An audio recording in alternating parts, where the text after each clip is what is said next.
आर्यन और प्रिया अब एल्डोरिया की जादुई भूमि में थे। उनके साथ थी लूना, जो एक रहस्यमयी मार्गदर्शिका थी। वे तीनों अब एक घने और चमचमाते जंगल के किनारे खड़े थे। यह जंगल जादू और रहस्य से भरा हुआ था, जिसमें अजीब अजीब आवाजें सुनाई दे रही थी।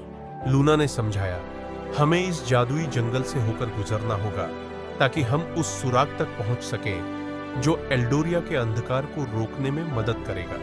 जैसे ही वे जंगल में आगे बढ़ने लगे, आर्यन और प्रिया ने कई जादुई प्राणियों का सामना किया। कुछ दोस्ताना थे और कुछ नहीं। उन्हें अपनी बुद्धिमानी और टीमवर्क का इस्तेमाल करते हुए कई बाधाओं को पार करना पड़ा। जंगल में भ्रम और जादुई फंदे थे जो उनकी हिम्मत का परीक्षण कर रहे थे। एक मोड़ पर वे एक पेड़ के तने पर उकेरी हुई एक पहेली का सामना करते हैं। यह पहेली जंगल के संरक्षकों द्वारा बनाई गई थी। उन्हें इस पहेली को हल करना होगा ताकि वे आगे बढ़ सकें। पेड़ की तने पर लिखा था, मैं ऊंचा हूं लेकिन जड़ें जमीन में होती हैं। पत्ते मेरे हाथ, फूल मेरे चेहरे, मैं कौन हूं? आर्यन और प्रिया सोच में पड़ गए। उन्होंने चारों ओर देखा और आखिरकार उत्तर ढूंढ लिया। वह पेड़ है, आर्यन ने खुशी से कहा। जैसे ही उन्होंने उत्तर दिया, पेड़ के तने में एक रास्ता खुल गया और वे आगे बढ़ गए। जैसे ही वे पहेली को हल करते हैं और आगे बढ़ते हैं, फिर से काले से मिलते हैं। उसके असली इरादे अभी भी स्पष्ट नहीं है, जिससे समूह में तनाव बढ़ जाता है। काले ने उन्हें रहस्यमयी सलाह दी, लेकिन साथ ही जंगल में छिपे खतरों की चेतावनी भी दी। आर्यन और प्रिया को समझ नहीं आ रहा था कि उसे विश्वास करना चाहिए या नहीं।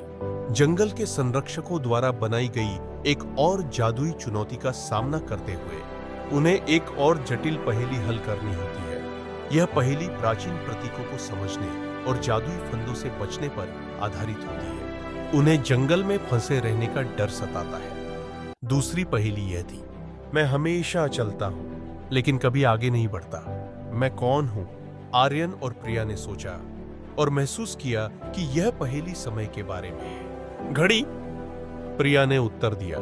पहेली हल करते ही रास्ता साफ हो गया और वे आगे बढ़ गए। जैसे ही वे पहेली को हल करते हैं, अचानक उन पर काले प्राणियों का हमला होता है जो शैडो जादूगर द्वारा भेजे गए थे। एक भयंकर लड़ाई शुरू हो जाती है और आर्यन और प्रिया को अपनी सभी नई सीखी गई कौशल और हिम्मत का उपयोग करना पड़ता है। काले प्राणी अनंत संख्या में लगते हैं और समूह अपनी सीमा तक पहुंच जाता है। एपिसोड के अंत में एक नाटकीय मोड़ आता है जब लूना को काले प्राणियों द्वारा पकड़ लिया जाता है। आर्यन और प्रिया टूटे हुए महसूस करते हैं और उन्हें यह कठिन निर्णय लेना पड़ता है, अपनी यात्रा जारी रखें या लूना को बचाने जाएं। एपिसोड का अंत आर्यन और प्रिया के एक चौराहे पर खड़े होने के साथ होता है, जहां वे लूना को बचाने के लिए संकल्पित होते हैं, लेकिन यह नहीं जानते कि आगे क्या होगा।